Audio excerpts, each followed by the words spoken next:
Jangan sampai perasaan cinta ya itu menghancurkan masa depan kita.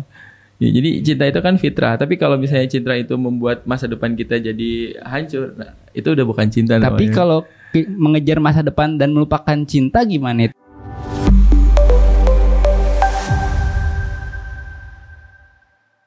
Assalamualaikum warahmatullahi wabarakatuh. Assalamualaikum warahmatullahi wabarakatuh.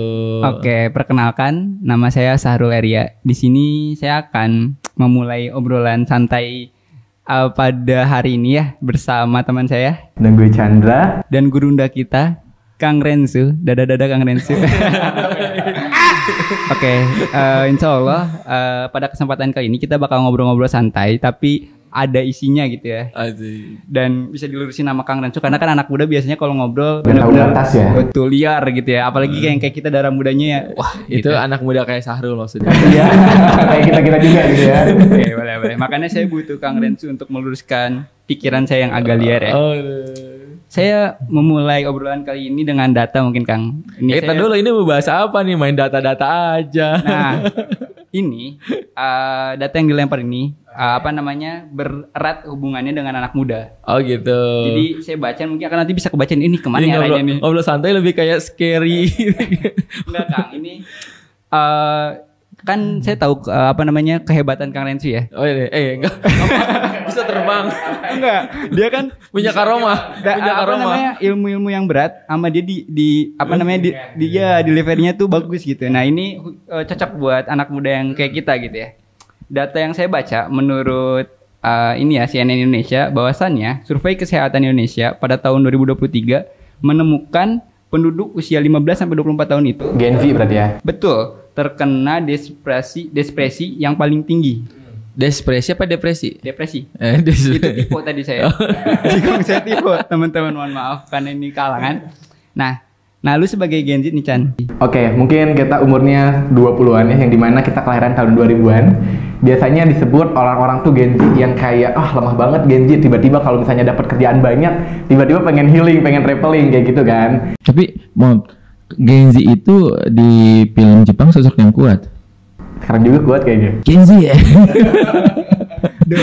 Joknya jok tua ya. Aduh, saya jadi mikir dulu ini. Mikir dulu gini, udah pekan nih. Enggak pernah lihat film ini, Crash Zero ya. Tahu. Tahu kan, Crash Zero kan, iya. Suzuran. Ya, lanjut Chan, maaf Chan, terpotong. Bikin saya beneran itu Gen. Dan mungkin kekurangannya tuh kayak gitu. Mungkin orang-orang memandang Gen Z tuh kayak lemah, kayak dikit-dikit pengen healing, dikit-dikit kayak nggak kuat tekanan dalam kerjaan kayak gitu kan. Tapi di samping itu ada keunikan Gen Z juga nih dibanding generasi-generasi yang lainnya nih Kang. Ya, kayak misalnya Gen Z sekarang tuh lebih melek ke teknologi tentunya ya. Ya. Jadi mereka tuh lebih tahu tentang teknologi masa kini dan tentunya mereka juga lebih peka terhadap isu-isu sosial yang sekarang karena mungkin sekarang kan banyak banget platform-platform kayak TikTok, Instagram. Gen Z kan lebih menguasai hal itu ya. Tapi dibanding itu Gen Z juga kalau misalnya terlalu berlarut-larut dalam sosial media, mereka selalu FOMO. Dalam artian pengen, wah mereka karyanya udah cemerlang, udah bagus nih, kok gue gini-gini aja nih. Nah, menurut Kang Rensu gimana nih? Iya, apanya? Kalau saya simpulkan gini Kang, kenapa Gen Z itu dianggap lemah? Karena kita kan secara informasi data banyak banget yang kita masuk gitu, karena kan digitalisasi bener-bener masif banget. Tapi kita tuh kadang beberapa orang, dan ini masuk ke kelompok besar bahwasannya anak muda di sini tidak ada filterisasi, sehingga dia tuh tidak punya prinsip acuan yang kuat sehingga dianya tuh terombang-ambing lah. Nah, menurut Kakanda dengan fenomena ini apa yang harus diperbaiki atau istilahnya yang harus diperhatikan lah untuk anak muda? Iya. Jadi memang benar kalau 1 dari 3 orang remaja atau pemuda di Indonesia itu kena penyakit mental atau kena mental. Dan ini kan sudah banyak penelitiannya ya dari psikolog ataupun misalnya mungkin di kedokteran dan lain sebagainya. Dan ini adalah sebuah keadaan yang hari ini memang banyak terjadi, terutama bukan cuma di Gen Z sebenarnya, termasuk di kalangan milenial juga ya. Gitu ya. Sebuah keadaan di mana memang anak-anak zaman sekarang itu lebih rentan terhadap masalah atau isu-isu yang berkaitan dengan mental gitu ya. Kira-kira penyebabnya apa? Nah, ini relate banget sama apa yang Chandra tadi sampaikan. bahwa arus teknologi yang begitu cepat perubahannya gitu ya, kemudian konten yang mudah diakses, informasi yang mudah diakses, itu membuat kita menjadi orang-orang yang punya standar bukan lagi pada diri kita gitu, tapi standarisasinya pada tontonan kita. Nah, itulah yang menjadikan akhirnya kenapa Gen Z itu mudah kena mental. Karena role modelnya itu terlalu banyak gitu ya. Terus perubahannya cepat gitu kan. Apalagi dominan yang kita lihat juga adalah hal-hal yang sifatnya berkaitan dengan materi. Dan sifat materi itu kan sangat cepat sekali perubahannya. Tapi kemampuan kita untuk bisa sampai kepada pencapaian-pencapaian yang tadi kita lihat itu mungkin agak berat. Ya. Nah, iya lagi. Itulah yang menyebabkan akhirnya dia kena mental di tengah. Penyebab yang lain adalah krisis identitas, krisis integritas gitu ya, krisis kepercayaan diri dan lain sebagainya, yang juga menjadi salah satu faktor internal menyebabkan orang itu mudah terombang-ambing dengan dunia-dunia yang dia lihat dari digital tadi. Oke, tapi kalau misalnya ini pandangan saya Kang ya, kalau misalnya kita komparasikan lah Gen Z dan sebelum Gen Z milenial mungkin ya sama boomer, sebenarnya kan itu penyakit menaun ya, kayak misalnya katakanlah patah hati, depresi dan segala macam gitu. Itu tuh sebenarnya tiap tahun atau tiap generasi itu ada. Dari dulu sampai sekarang ada. Iya, itu ada kayak misalnya katakanlah, mohon maaf, kayak misalnya kayak penyakit anak muda itu seks bebas, mabok dan segala macam, itu kan dari zaman jahiliyah mungkin sudah ada. Tapi kenapa ya di zaman sekarang tuh sangat-sangat kayak didramatisasi gitu. Itu apakah ini adalah satu bentuk ketidakpuasannya apa ya? Istilahnya generasi sebelumnya kepada generasi kita atau seperti apa gitu Kang? Kenapa ini terjadi gitu, tren-tren kayak gitu terlalu masif gitu? Jadi sebenarnya informasi yang masih bisa diakses secara publik oleh siapapun dimanapun dalam keadaan apapun, nah itu juga punya pengaruh orang untuk mengklaim gitu ya dirinya sama dengan orang lain yang dia lihat. Jadi akhirnya ada seolah bukan validasi perasaan bersama gitu. Contohnya gimana Kang? Ya misalnya kayak gini, misalnya nih Syahrul nih ngedengerin lagunya Bernadia gitu kan yang lagi viral misalnya ya. Nah itu kan yang pakai sound itu biasanya orang-orang yang lagi galau gitu. Iya kan? Mayoritas sound itu dipakai sama teman-teman yang lagi galau dengan berbagai ekspresi yang mencerminkan kegalauannya. Maka ketika kita mendengarkan dan melihat ya VT gitu ya, kemudian kita ngerasa bahwa oh ini relate nih sama gua gitu. Nah akhirnya perasaan yang sama itu juga dirasakan dan diamini oleh orang dengan rentang usia yang juga relatif sama, yang notabene tadi permasalahan zaman dulu sampai sekarang sebenarnya sama. Ya kan, secara umum gitu ya, masalah patah hati, masalah ya berkaitan dengan hati dan lain sebagainya. Tapi karena ada kesamaan kolektif yang di-up bareng-bareng gitu kan. Akhirnya itu jadi isu bersama dan akhirnya jadi masalah sosial bersama juga. Kalau zaman dulu kan nggak ada handphone seperti kita. Kita mengekspresikan perasaan kita tuh yang tahu hanya diri kita dan orang-orang yang ada di sekitar kita. Tapi kalau kita hari ini mengekspresikan perasaan kita di sosial media, yang tahu satu Indonesia. Tapi kalau boleh tahu Kang, kalau dulu kan misalnya kalau zaman kita sekarang ya, misalnya kalau galau misalnya bikin status atau live ya, atau ya biar dunia tahu lah ya. Iya. Nah kalau zaman Akang lah ya, itu biasanya kalau ngegalau itu apa? Kayak berasa tua banget ya. Oke, emang saya hidup di zaman dimana internet itu belum begitu masif. Zaman pos kan, zaman pos. Zaman SMP udah ada internet tapi nggak semasif sekarang gitu. HP pun masih Asia, Iya, HP masih HP zaman dulu lah ya, jadul gitu. Nah itu gimana cara ngerilis kayak kekecewaan atau iya? Sebenarnya karena kultur ya, maksudnya gini, kan kultur orang tua kita zaman dulu itu relatif tegas ya, bukan keras kepada anak-anaknya, dan itu kan menjadi kultur atau culture yang juga ada di tengah masyarakat. Artinya gini, ketika kita melihat hal-hal seperti itu menjadi hal-hal yang biasa di tengah masyarakat dan kita menganggap itu bukan sesuatu yang seperti anak Gen Z sekarang tuh orang tuanya keras, orang tuanya ini dan lain sebagainya, enggak, biasa aja. Coba misalnya kayak gini, kita tuh dulu dipukul pakai penggaris gitu kan. Sama guru ya? Sama guru gitu ya, baik ketika ngaji atau di sekolah, itu kan hal yang biasa aja. Ya, itu bukan sesuatu yang kita anggap sebagai bentuk kekerasan gitu, enggak. Atau intimidasi bukan? Enggak, jadi kayak, nah ini, jadi bagaimana cara kita menyikapi hal-hal yang mungkin hari ini dianggap tidak biasa, itu dulu biasa gitu. Jadi kita nggak ngerasa bahwa kita harus marah, harus kena mental gitu ya. Harus nggak kemudian apa ya namanya bukan nggak setuju ya, kayak kecewa dengan itu gitu ya. Tapi kita menikmati aja. Jadi kayak itu bagian daripada sebuah perjalanan yang kita nikmati dan kemudian jadi cerita gitu bahwa oh kita dulu tuh pas belajar tuh begini ya gurunya. Jadi kalau gurunya killer tuh kayak seru kayak gitu. Nah, itu juga yang kemudian terjadi di tengah masyarakat secara umum. Makanya kayak orang tua zaman dulu tuh tegas sama anak-anaknya. Tapi ya kita bisa lihat lah orang tua kita yang hari ini misalnya dididik sama bapaknya itu keras, dia nggak ngerasa kena mental sama orang tuanya. Padahal kan didikan orang tua zaman dulu kan tahu sendiri ya. Anak lo ya kan ngaji lo misalnya. Ngaji awas lo misalnya. Nah, jadi kultur itu. Nah, sementara sekarang kita adalah hidupnya bukan hanya di kultur lingkungan tapi kultur media sosial. Ada distraksi kultur ya jadi jatuhnya. Iya, jadi perubahan culture itu mempengaruhi perasaan. Perubahan culture itu mempengaruhi bagaimana cara pandang, mindset, cara kita berpikir, cara kita menyikapi perasaan, dan cara kita kemudian menempatkan perasaan itu sendiri. Makanya tadi yang sebelumnya ada kesamaan culture yang akhirnya sekarang itu menjadi ya isu bersama, diamini bersama, ya akhirnya orang jadi ngerasa semua kena mental gitu. Oke. Berarti kalau fenomenanya kayak gitu, jadi orang tua yang harus memahami dong kalau misalnya ada distraksi kayak gitu ya. Dan Pada akhirnya. Iya. Makanya parentingnya berubah sekarang. Parenting sekarang itu berubah. Ya, jadi pendekatannya itu bukan lagi orang tua mengekang anak, tapi orang tua itu jadi sahabat buat anak.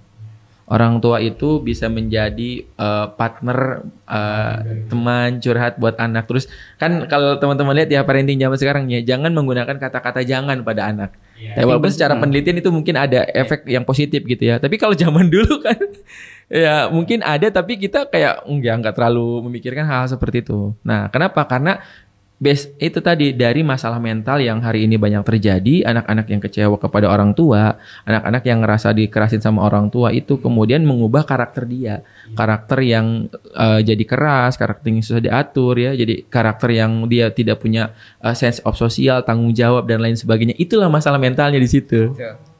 Itu maksudnya. Nah, sebelum nanti saya kuliti ilmu Akang yang lebih dalam ya, saya mau nanya dulu nih ke Chandra ya, lebih studi kasus ya. Karena kan kita ya Chandra ini anak muda yang aktif gitu ya. Oh ya, aktivis lah ya. Sedikit aktif ya. Dia brand ambassador salah satu ini ya komunitas brand besar. bukan brand otomotif ya. Oh bukan. itu mah apa kecil itu ya. Kecil. Itu cuman endorse biasa ya. Apa namanya? Nah, lu ketika misalnya ya ada kegalauan dalam diri lu nih. Nah, lu ngatasinnya gimana sih sampai bahwasannya lu bisa nge-branding, lu tuh orang yang produktif dan lu aktivis yang dianggap jadi apa ya, anak muda yang bisa jadi contoh gitu buat anak muda yang lain gitu. Nah, lu cara nge-treat itu, cara nge-delivery itu ke orang-orang gimana gitu. Apalagi kan kita anak muda yang sekarang ya dianggap tadi mental lemah, mental soberi. Nah, lu cara nge-preventif itu kayak gimana? Oke, mungkin gue pernah ada masalah juga yang dimana itu benar-benar berat banget. Dan kayak bingung banget kalau misalnya sebagai Gen Z itu kayak wah gue pengen langsung bunuh aja lah gitu kan biar keluar dari solusi gitu kan karena saking seberat itu gitu kan. Tapi gue berpikir kayak oh gue harapan dari orang tua nih, gue anak pertama yang dimana mungkin kayak orang tua tuh menaruh harapan ya ke Gen Z kayak gitu ya.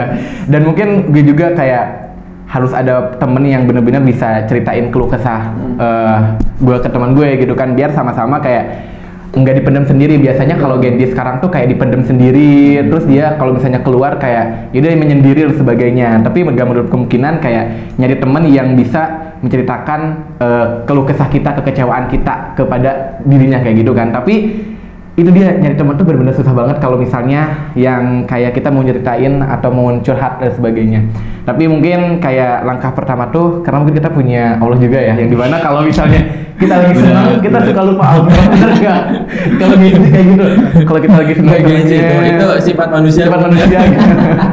Kalau kita lagi senang suka kadang-kadang lupa, tapi pas kita ada kesulitan kita langsung inget gitu kan, kayak langsung bener-bener dideketin kayak gitu.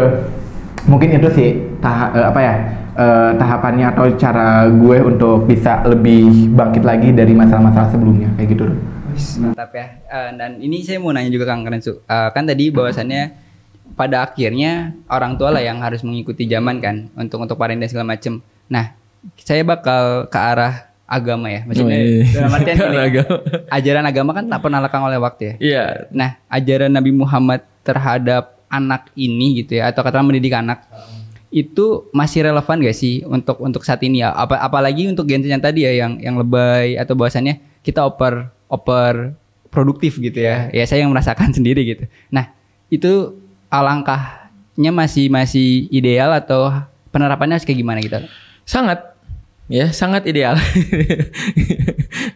Jadi ya memang adanya Al-Quran, adanya hadis itu ya, dan teladan daripada Rasulullah tentunya itu menjadi salah satu referensi yang utama bagi kita dalam mendidik anak, mendidik diri kita gitu ya, sebagai anak juga gitu ya, agar anak itu tumbuh menjadi anak yang dia punya keyakinan yang kuat. Jadi kenapa anak itu mudah kena mental? Karena dia belief sistemnya lemah. Belief sistem sistem kepercayaan di hatinya. Kepada dirinya bukan kepada Tuhannya, kepada Robnya. Ya, jadi kan saya pernah bilang kayak gini. Manusia itu kebanyakan bersandar pada dua hal. Ya, pada manusia, pada materi. Ya, itu kan dua hal itu ya. Nah, pada manusia siapa? Ya kepada orang tua, kepada orang yang dia sayangi gitu ya, kepada temannya dan lain sebagainya. Nah, tapi masalahnya ketika dia bersandar kepada manusia, pasti akan ada momen orang yang kita jadikan sandaran itu mungkin ada kesalahan, ada kekurangan, ada kekeliruan. At least jadi kecewa dong. Ya, baik itu kepada bahkan orang terdekat sekalipun. Maka tidak akan bisa selamanya gitu. Kita itu menyandarkan hati kita, perasaan kita itu hanya kepada manusia biasa, kecuali tentu kepada Rasulullah gitu ya. Kemudian yang kedua kepada materi. Materi itu bisa datang dan pergi, tergantung keadaan bagaimana gitu ya. Ya bisa banyak, bisa sedikit, bisa cukup lah gitu ya. Artinya dua hal ini itu ada sesuatu yang sifatnya fana. Datang, pergi, kecewa, dan lain sebagainya. Nah, coba bayangin nih ketika hati kita itu bersandarnya pada dua hal ini. Dan di waktu bersamaan keduanya itu bikin kita kecewa karena tidak sesuai dengan ekspektasi kita. Maka hati kita kan gak ada sandaran. Ibaratnya itu kalau kursi itu gak ada yang mengokohkan. Iya kan? Nah, itulah kenapa kita harus punya belief system kepada Allah itu. Karena ya Allah jelas adalah Rob kita yang maha segala-galanya. Gak akan pernah bikin kecewa gitu ya. Selalu membimbing hambanya, selalu menuntun hambanya. Makanya diturunkan Quran dan hadis Nabi SAW. Jadi itu dasarnya di situ. Yang kemudian kalau kita menggunakan apa yang Rasul juga ajarkan kepada kita gitu ya sebagai umatnya, kalau kita belajar daripada sirah Nabi 13 tahun itu Nabi memberikan tempaan kepada para sahabat itu dengan tempaan tauhid yang kuat. Belief sistemnya dibangun. Kenapa? Karena kekuatan. Oke. Iya, jadi ketika kita mendidik anak itu harus mulai dibangun juga tuh sistem kepercayaan kepada Allah yang kuat, karena anak itu kemudian akan lahir dengan integritas yang juga kuat. Ya, dia punya kepercayaan diri, dia punya keberanian, dan dia punya metode dalam menyikapi persoalan yang relatif lebih bijaksana dan tenang.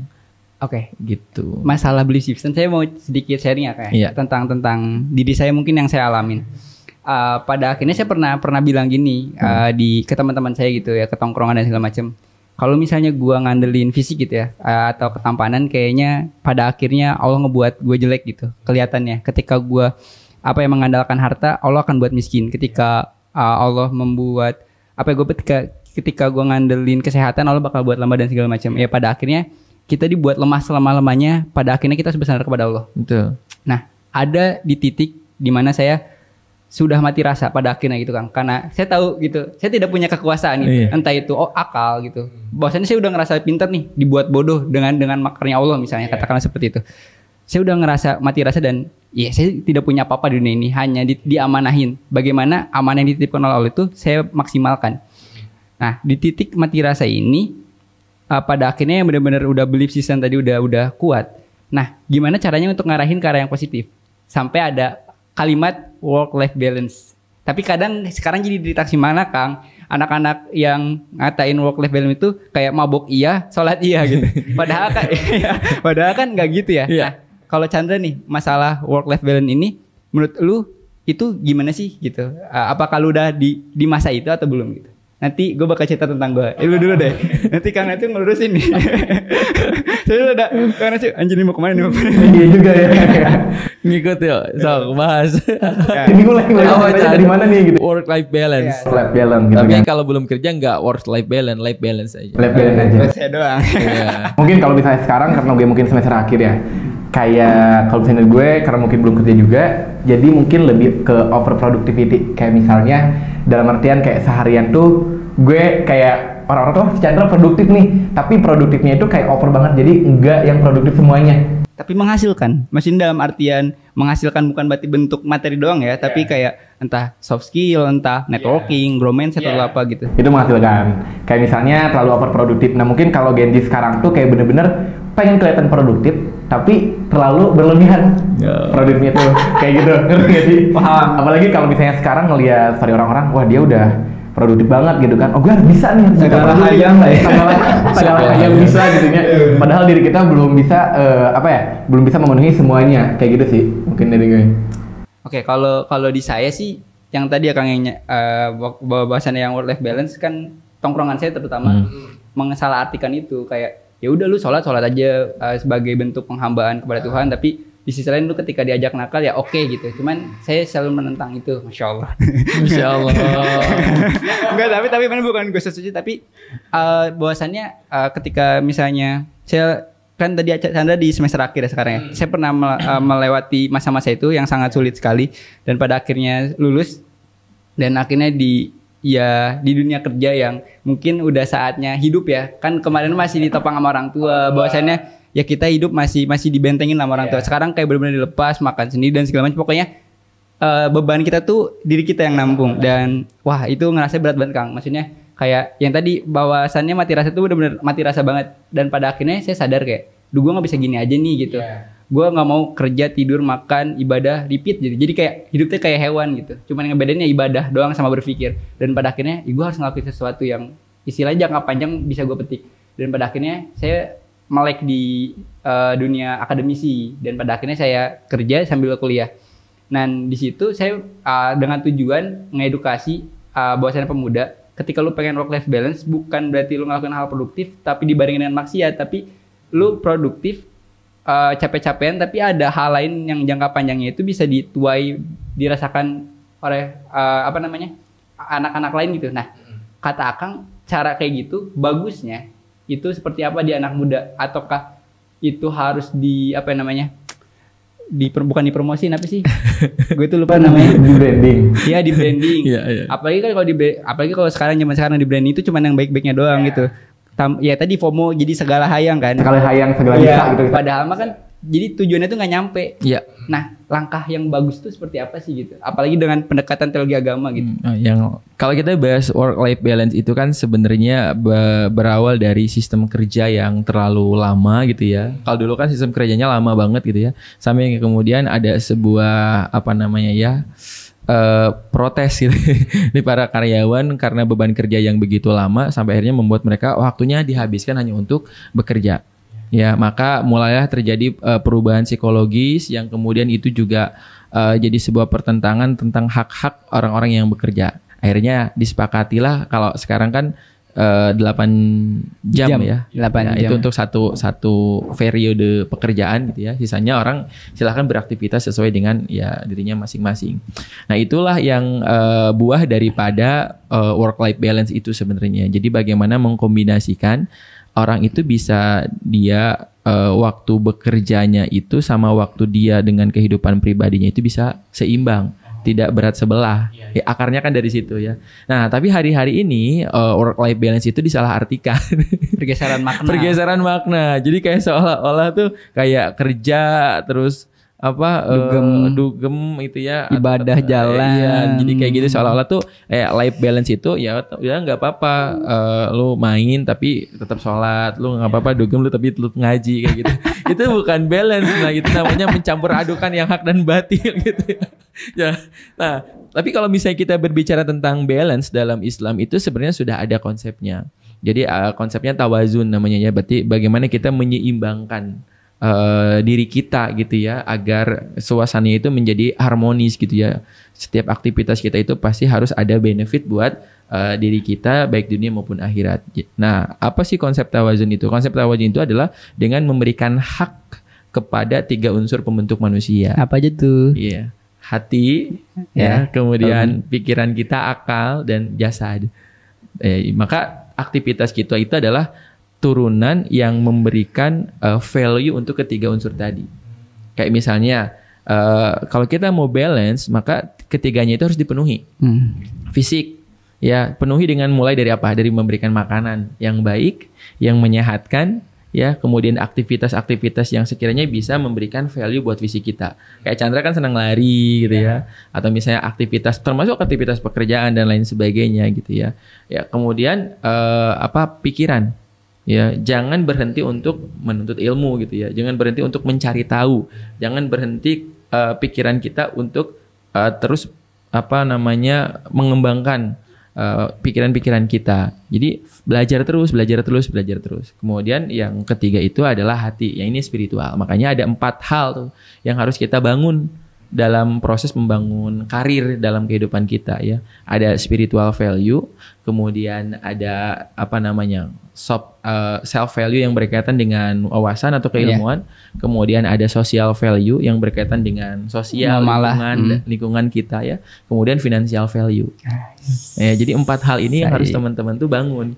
Kebanyakan dari kita mikirnya cuma financial value aja. Ya, ada sebagian yang berkaitan dengan self value yang dalam pengembangan diri. Tapi kadang social value sama spiritual value ini nggak dibangun. Makanya lahirlah orang-orang yang individualis, social disorder. Ya, itu kan masalah mentalnya muncul di situ. Betul. Ya. Padahal harusnya 4. Biar apa? Biar bisa life balance tadi. Ya, jadi spiritualnya dibangun, sosialnya dibangun, wawasannya juga dibangun, sama finansialnya dibangun. Maka insya Allah tuh kalau semua hal tadi kita bisa maksimalkan, kita bisa cukupi, ya bukan penuhi gitu ya, tapi dicukupi gitu ya. Karena penuh belum tentu cukup gitu. Insya Allah orang itu bisa merasakan yang namanya life balance, bukan cuma work doang gitu, tapi apapun itu bisa jadi balance gitu. Karena konsepnya sudah utuh dan dia bisa internalisasi nilai itu ya. Betul. Kepada dan dirinya. Ingat ya, kita itu jangan biasakan mencari pembenaran, tapi harus biasa mencari kebenaran. Karena kalau bos gini, kan kalau misalnya yang life balance yang tadi gitu ya, dugem ngaji itu kan pembenaran sebenarnya. Itu bukan kebenaran gitu ya. Gitu. Jadi ya kalau misalnya belum paham nggak apa-apa gitu ya. Tapi kalau sudah paham dan kita tetap nggak mau mendengarkan, itu kan berarti kita emang bukan orang yang mencari kebenaran, tapi ya tipikal orang yang berusaha untuk mencari pembenaran, memvalidasi setiap aktivitas kita dengan alasan yang ini rasional gitu. Padahal juga enggak gitu. Bukan mencari dalil tapi dalih ya. Iya, betul, cakep. Kayak gitu.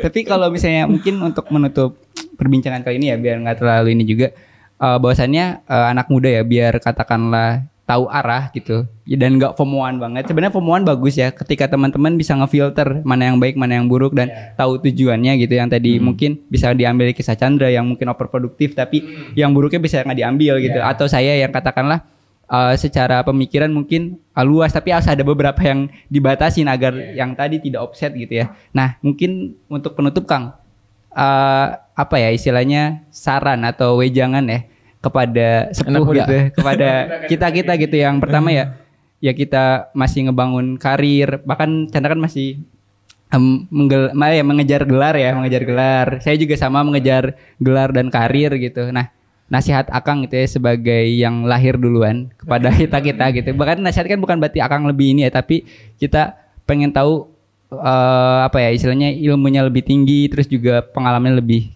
dari kita lah. Dipersilakan. Tadi saya nemu quotes bagus tuh. Apa tuh? Keren banget ini.